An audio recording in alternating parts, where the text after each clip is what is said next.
messieurs, merci d'être à votre magazine Le Consommateur.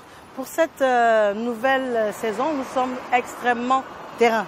Des enquêtes terrain. Notre thème d'aujourd'hui, la hausse des cours mondiaux de l'huile et du blé, quel impact sur les prix en Côte d'Ivoire. Les échos, fondés ou non fondés, sur l'augmentation des prix de l'huile de table raffinée par exemple, de la farine également. Il paraîtrait que le pain pourrait passer de 150 francs à 350 francs. Réalité, rumeur, on en discute dans le cadre de cette émission, mais surtout on aura également l'avis du gouvernement. Nous sommes en enquête, nous allons en enquête également. Installez-vous confortablement et il ne vous restera plus qu'à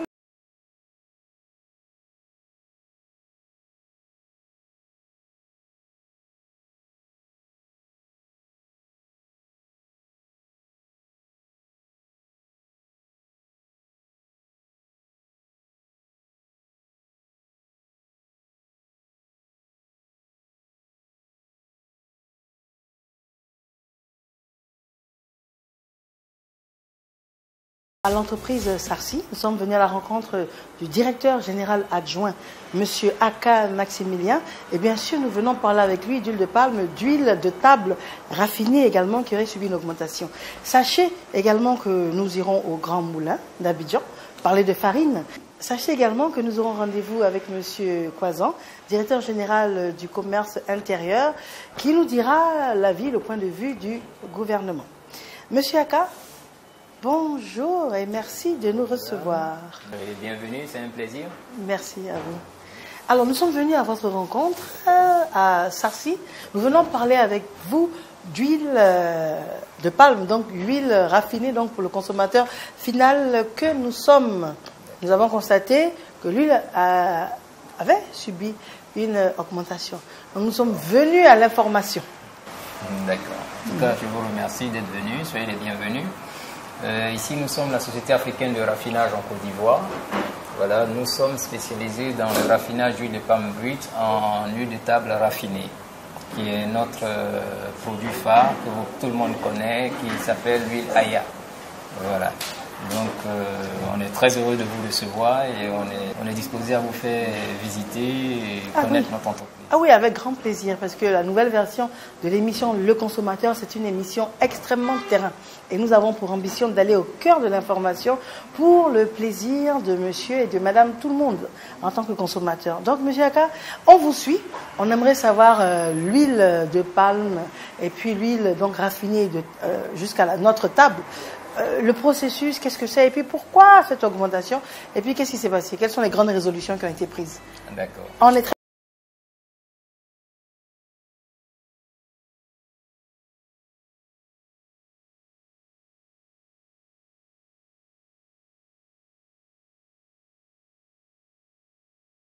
Monsieur Aka Maximilien, alors on a visité avec plaisir l'usine de fabrication d'huile, mais ça a augmenté sur les marchés. Pourquoi?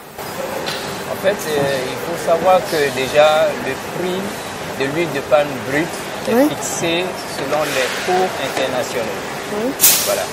Donc actuellement, il y a une pénurie d'huile de palme brute en Malaisie, en Indonésie, ce qui a un impact sur le prix de l'huile de palme brute ici en Côte d'Ivoire. D'accord. Voilà, donc vous constatez que l'huile de palme raffinée, l'huile raffinée table a augmenté suite à cette hausse de prix des coûts internationaux. D'accord. Qui se répercute automatiquement sur la matière première ici, qui est l'huile rouge que le consommateur connaît, qui est la matière première principale des raffineurs. D'accord. Voilà. Mais le prix a augmenté, pourquoi?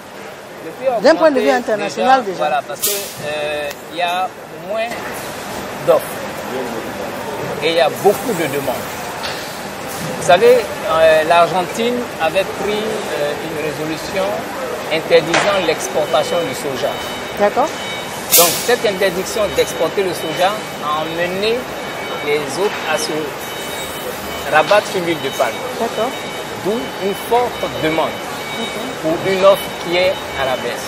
La production en Asie est à la baisse.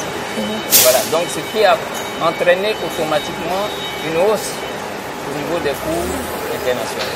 Alors, on parle de Malaisie, vous avez également parlé d'Argentine. Oui, j'ai parlé de l'Argentine pour le soja, j'ai parlé de la Malaisie et de l'Indonésie, qui sont les plus gros producteurs d'huile rouge. J'utilise le terme huile rouge parce que c'est ce que les gens connaissent. Vous voyez? Et actuellement, en Indonésie et en Malaisie, l'huile rouge se fait rare, la production est faible.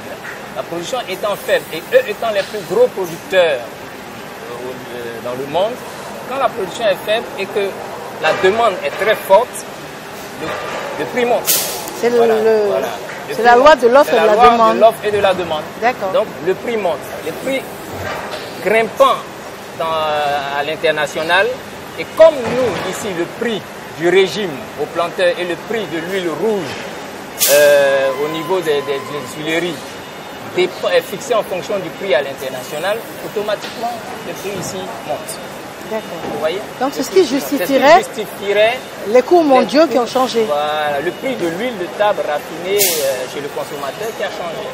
Mais comme je vous l'ai dit, à l'international, ce qui justifie la hausse, c'est le problème de l'Argentine qui a empêché, qui a interdit l'exportation du soja, mais aussi de la faible production en Indonésie et en Malaisie d'huile de palme brute. D'accord. Alors, je pensais avec fierté que la Côte d'Ivoire était très bien positionnée d'un point de vue production d'huile de palme. Pour moi, nous les Ivoiriens, on produit beaucoup d'huile de palme. Vous me parlez de pays étrangers au point de déranger ici l'équilibre des prix. Donc on ne produit pas assez pour nos populations? Oui, je dirais qu'on produit 550 000 tonnes par an en moyenne d'huile de palme brute en Côte d'Ivoire. Ce qui n'est pas suffisant pour pouvoir satisfaire le besoin sur le territoire national. Voilà. Donc, comme je vous l'ai dit, nous, par exemple, à la Sarcy, on consomme autour de 200 000 tonnes par an. Donc, sur 550 000 tonnes, nous, on consomme 200 000 tonnes, il reste 350 000 tonnes. Ah, que vous faites venir? Non, 350 000 tonnes à partager pour les autres raffineurs. D'accord. Vous voyez, donc, c'est pas suffisant. Donc, à un moment de l'année, vous êtes obligé de faire appel à l'huile de palme extérieure, dans la Malaisie, et puis l'Indonésie, le Libéria, voilà, également, qui n'a pas de raffinerie, mais qui produit de l'huile brute. D'accord. Très bien. Alors ça justifierait que les cours aient augmenté. Et par rapport à ça, vous êtes obligé d'augmenter les prix. Oui, nous sommes obligés d'augmenter les prix parce que nous n'avons pas suffisamment au local. Et quand on importe, c'est beaucoup plus cher. Quand on importe, c'est beaucoup plus cher que acheter localement. D'accord. Vous voyez? Donc, en plus, quand on prend tous ces phénomènes, tous ces paramètres-là, ça nous oblige à monter le prix de l'huile de table. Très bien. Alors, il y a eu une grogne générale, mais je pense que vous avez été sensible aux cris de détresse des populations ivoiriennes. Et quelles sont les dernières résolutions qui ont été prises? Bon, après les échanges avec le ministère du Commerce sous la tutelle du ministre Yarasuba, nous avons décidé de suspendre l'augmentation du prix que nous avons effectué au mois de janvier. D'accord. Pour revenir à l'ancien prix qui était celui du mois de décembre, pratiqué auparavant. D'accord. Voilà. C'est-à-dire que le bidon de 25 litres que vous voyez ici, qui était à 24 000 francs au mois de janvier et à 22 000 francs au mois de décembre, on a suspendu les 24 000 pour retourner aux 22 000. Pour permettre à la population de pouvoir bénéficier et manifester aussi notre contribution au prix de détresse de la population. Alors c'est plutôt une bonne nouvelle pour les consommateurs que nous sommes. Mais est-ce qu'on est à l'abri d'une nouvelle vague d'augmentation encore? Bon, je dirais, à la suite des échanges, des discussions avec le ministre, il a été décidé de mettre en place un comité technique, voilà, composé des membres du gouvernement et de toute la filière, l'AIPH, l'Association interprofessionnelle du palmier à huile. Voilà. Et en fonction de ça, on va analyser, travailler, voir comment stabiliser les prix suite aux différentes variations sur le plan international. D'accord. Alors, Monsieur Aka, on est content de réaliser qu'il y a eu des choses de fait, un terrain d'entente avec le gouvernement pour ramener les prix à la proportion que l'Ivoirien connaissait en ce qui concerne la consommation de l'huile de table. Alors concrètement, nous on est très concret. Quels sont les prix quand ils avaient augmenté et à quelle proportion les prix sont revenus? Parlons de le petit conditionnement en bouteille, 90 centilitres. D'accord. Le 90 centilitres, il était en janvier, lorsque nous avons fait l'augmentation à 1100 francs la bouteille. Et aujourd'hui, il est redescendu à 1000 francs. D'accord. Donc 90 centilitres, 1000 francs. C'est ça. D'accord. Très bien. Parlons du 3 litres. Le 3 litres, il était à 3400 lorsque nous avons fait l'augmentation en janvier. Et là, il est revenu à 3200 la bouteille. 3200 la bouteille du 3 litres. Exactement. D'accord. Et le 5 litres? Le 5 litres, il était à 5750 lorsque nous avons fait l'augmentation. Et là, il est revenu à 5500. Très bien. D'accord. Et on va terminer avec le 25 litres. Le 25 litres, il était à 24 000 en janvier. Et après les échanges avec le ministre, on est revenu à 22 000. Très bien. Donc on peut estimer que les choses sont revenues à la norme que l'on connaissait vers les fêtes de fin d'année. Vers les fêtes de fin d'année. Effectivement, on a ramené les choses à la norme pour satisfaire les consommateurs. Très bien. Mais voilà, c'est tout le sens de notre émission Le Consommateur, être au cœur de l'information, la bonne information. De ce pas, nous allons mettre le cap sur les grands moulins d'Abidjan. Nous allons parler farine. Farine également, parce qu'il y a des échos qui diraient que la farine va augmenter, donc le pain va augmenter. Vrai ou faux, les tenants, les aboutissants, l'émission Le Consommateur au cœur de vos préoccupations, on y va. Monsieur Aka, je vous remercie infiniment. Merci à vous d'être venu. Merci bien, très bien. C'était un plaisir de vous recevoir. Un plaisir par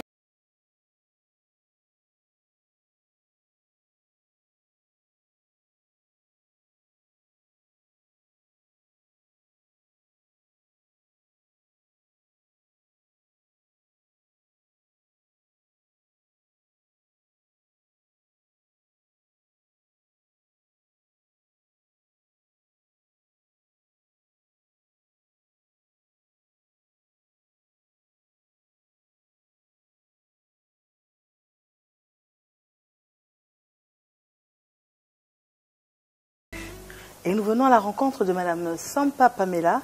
Elle est chef département marketing et communication. Madame, merci de nous recevoir. C'est le plaisir est pour moi. Très bien. Alors nous venons à vous dans le cadre de notre émission Le Consommateur. Nous avons pour préoccupation principale les préoccupations de notre public. Et il y aurait des rumeurs qui diraient que d'ici peu, la baguette de pain va passer de 150 à 350 francs. Donc on s'est dit, il fallait venir vers les structures. On parle de blé également. Donc c'est la raison pour laquelle nous avons choisi de venir à vous. Je tenais à vous remercier de nous donner la possibilité de pouvoir éclairer la lanterne des uns et des autres. Donc effectivement, nous avons fait le même constat que vous. Nous avons entendu parler de hausse, mais nous ne vous donnerons pas forcément plus d'informations dans la mesure où nous ne sommes pas boulangers, mais nous sommes plutôt des meuniers, des producteurs de farine. C'est nous qui nous mettons à la disposition des professionnels de la farine pour la production de leurs produits finis. Très bien. Alors, produits finis, on comprend bien qu'en amont du boulanger, il y a la farine qui est leur matière de base de travail. Tout à fait. Et c'est vous les fournisseurs. Exactement. Vous faites partie des fournisseurs de cette matière de base. Exactement. Et dans quelle proportion vous fournissez ici en Côte d'Ivoire la farine? Aujourd'hui, nous sommes leaders du marché. Nous existons depuis plusieurs années. Et donc, aujourd'hui, nous dominons le marché. Très bien. Alors, en amont, on comprend bien que s'il y a problème à la fourniture de blé ou au prix sur le blé, en aval, il y aura une répercussion pour le boulanger. Alors, quels sont les problèmes que vous rencontrez aujourd'hui qui pourraient éventuellement expliquer ces rumeurs d'augmentation? Comme je vous l'ai dit tout à l'heure, nous ne sommes pas boulangers, mais nous, en tant que meuniers, nous pouvons vous expliquer qu'aujourd'hui, le blé que nous utilisons, qui entre essentiellement dans la fabrication de nos farines, est importé. Et ce blé est acheté sur les marchés mondiaux et coté en bourse. Aujourd'hui, le blé connaît une hausse sur les cours mondiaux, sur les marchés mondiaux, pour plusieurs raisons. Donc, on peut citer entre autres le fait qu'il y ait les conditions climatiques qui créent soit la sécheresse ou des inondations, avec comme conséquence des fois la réduction des terres cultivables. On a aussi le fait que le premier pays exportateur qu'est la Russie, aujourd'hui, afin de mettre la priorité sur la consommation au niveau du marché national, a mis en place une taxe à l'exportation. Nous avons aussi la maladie à coronavirus qui aujourd'hui a touché tous les secteurs. Le blé n'est pas resté en marge. Nous avons moins de main-d'œuvre qui travaille dans les plantations de blé. Nous avons aussi le fait que les États ferment leurs frontières.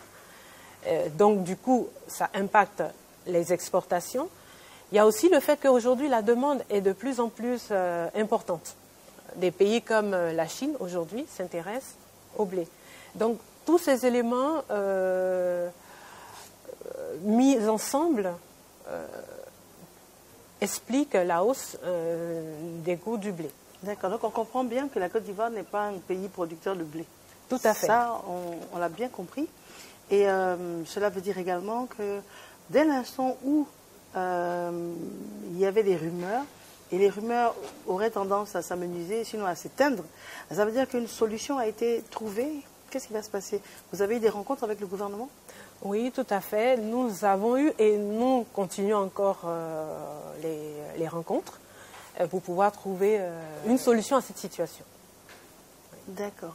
Très bien. Donc ça veut dire que vous avez maintenu les prix par rapport à la matière première pour les boulangers? Oui, pour l'instant. Oui, il n'y a pas de hausse constatée parce que pour l'instant, comme on le disait, nous sommes en discussion avec le gouvernement et donc pour l'instant, le prix est maintenu. Les prix sont maintenus. Il n'y a pas de hausse pour l'instant.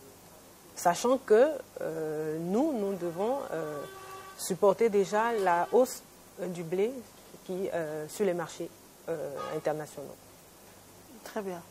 D'accord. Donc, en synthèse, les rumeurs sont éteintes. Le gouvernement a mis le pied là-dessus. Vous parlez de manière très directe. Nous sommes au Grand Moulin d'Abidjan. Nous comprenons également qu'en amont des boulangers, il y a les fournisseurs donc, de farine.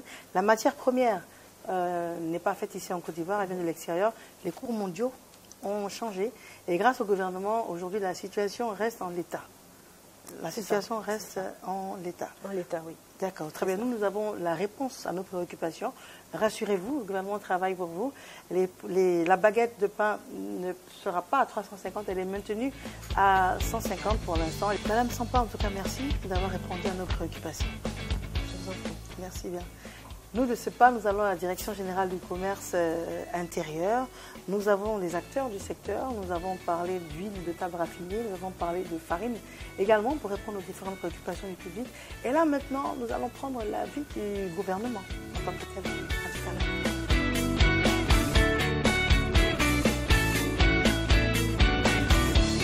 Alors, nous venons d'arriver devant le bâtiment de la Direction générale du commerce intérieur et nous allons à la rencontre de M. Kwazan comme annoncé. Allons-y.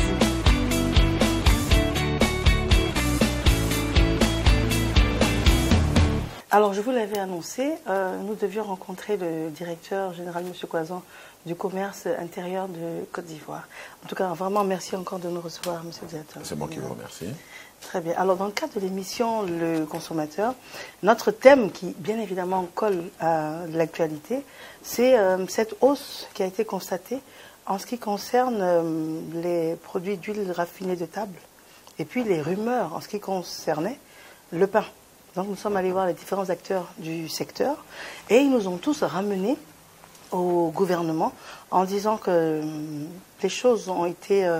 il y a eu des réunions, certaines choses ont été décidées et puis ils ont accepté de revenir à la norme que nous connaissions il y a de cela à peu près un mois. Donc, d'abord, nous sommes soulagés et puis vraiment, on voulait maintenant savoir quel était le point de vue du gouvernement à ce sujet.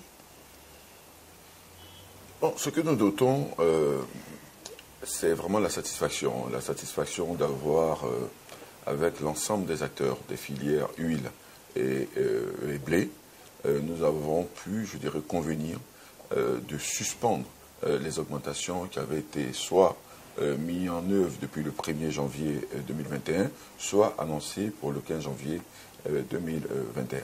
Donc, je dirais, c'est vraiment à l'initiative donc du ministre Souleymane Dirasouba, ministre du Commerce et de l'Industrie, qui a permis donc au terme des négociations de pouvoir donc obtenir ce résultat. Très bien. Alors, quand on écoute les acteurs du secteur parler, ils nous ont dit que, et c'est d'ailleurs le thème de l'émission, il y a eu une hausse en ce qui concerne les cours mondiaux sur ces différents produits. Mais la première question qui nous vient à l'esprit, c'est pourquoi vous n'avez pas anticipé cette hausse? Elle est bien connue. Pourquoi vous n'avez pas anticipé pour nous éviter justement ce stress? C'est parce que nous avons anticipé, je dirais, cette hausse que nous avons pu obtenir les mesures que le gouvernement a annoncées. Et je crois que les opérateurs économiques, les acteurs des filières ont bien compris, je dirais, la décision gouvernementale, puisqu'ils s'y sont associés et ont, je dirais, endossé cette décision. Voilà aujourd'hui, je dirais, la synergie d'action que nous avons notée entre le gouvernement et les acteurs. Et je peux vous assurer que cette synergie d'action se poursuit dans le cadre des comités techniques que nous avons mis en place entre, je dirais, les ministères techniques qui sont concernés, je dirais, par cette situation et effectivement les acteurs. Et à travers ce comité technique, nous travaillons à trouver des solutions, des mécanismes qui vont permettre donc d'atténuer les effets de cette variation du marché international sur les populations ivoiriennes, sur les consommateurs. Donc, soyez rassurés, nous apporterons à travers, donc, je dirais, nos travaux, formulerons des recommandations au gouvernement qui vont aller, bien évidemment, dans le sens de faire en sorte que nos consommateurs ressentent le moins possible, je dirais, cette hausse, cette flambée des prix des céréales sur les marchés internationaux et de l'huile. Ouais. Très bien. Et ça veut dire également que des contrôles seront effectués au cas où certains consommateurs ne seraient pas au courant que les choses sont revenues à la norme que nous connaissions? Non, ce qu'il faut noter, c'est que les contrôles au ministère du Commerce sont permanents sur les marchés. Nos agents sont en permanence sur le marché. Nous sommes représentés à travers nos directions régionales sur l'ensemble du territoire national. Les 31 régions du Côte d'Ivoire sont couvertes par nos directions régionales et nous avons une veille permanente, je dirais, de l'évolution des prix sur le marché. Donc, à travers, je dirais, ces contrôles, nous pouvons déjà vous dire aujourd'hui, après à 72 heures de la prise de décision du gouvernement, que les prix, en tout cas sur les marchés que nous avons contrôlés, sont revenus au niveau de décembre 2020. Donc, la mesure du gouvernement a été bien comprise. Je dirais, les acteurs jouent le jeu et effectivement, tout ça au bénéfice des populations. Très bien. Et puis nous également, on va vraiment dire merci parce que cette émission prend toute sa dimension, toute son ampleur. Nous avons pour mission, pour vocation, pour ambition d'être au cœur de vos différentes préoccupations. Et en ce début d'année, on a tous eu des hauts le cœur en réalisant que les produits ont augmenté. Qui n'utilise pas l'huile de table? Et ensuite, le pain. 351 pains. On a tous été estomaqués. Mais les choses sont rentrées dans l'ordre. Et puis cette émission, on est très fiers de la mener. Madame, monsieur, bonsoir. Merci d'avoir été là.